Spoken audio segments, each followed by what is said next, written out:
Make sure you do this dungeon every day to get a Galidus Isabella accessory. 7k dreamer please.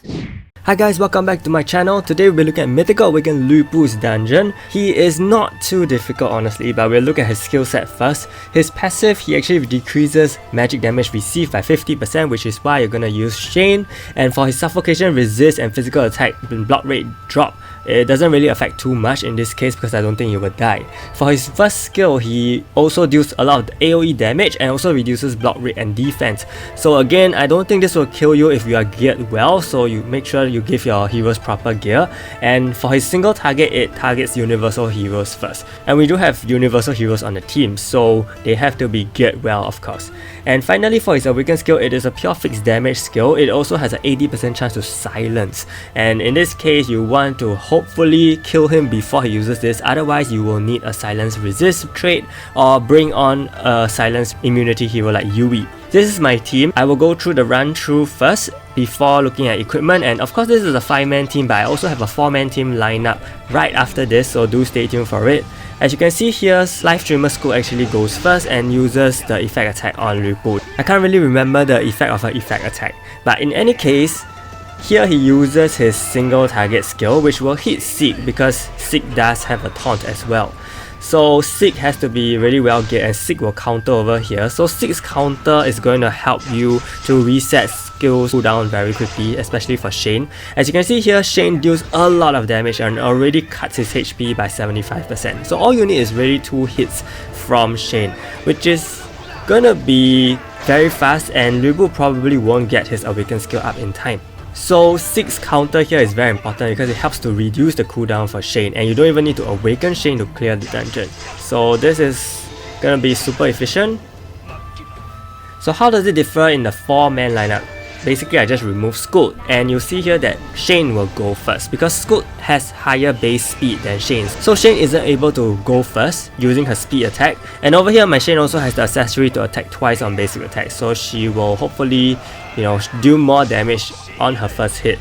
And ultimately it doesn't really make too much of a difference. However, I did give my Shane counter armor as well, so I have a counter Shane and a counter Sieg. The only difference between this run and the previous run is that my Sieg has lower counter than Shane. And why is this so? It's because I want Shane to be the main counter against Lu Bu's AoE attacks to bring him down even faster than Sieg.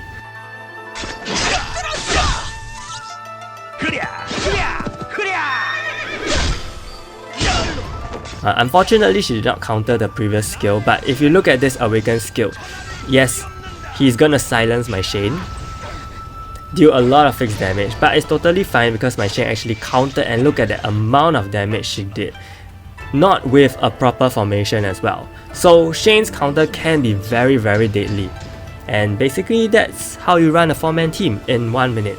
This is my Shane's equipment, didn't really change too much. This is actually for the first team, okay? So for the second team, you want to give her counter armor instead, and that's the only change I did. The rest remains the same, double lethal, PvE jewel set, and also for her accessory, I actually gave her the ability to deal more damage on offensive heroes. If you don't have that, it's okay, you can give her the crit damage instead, or lethal damage if you have the event accessory.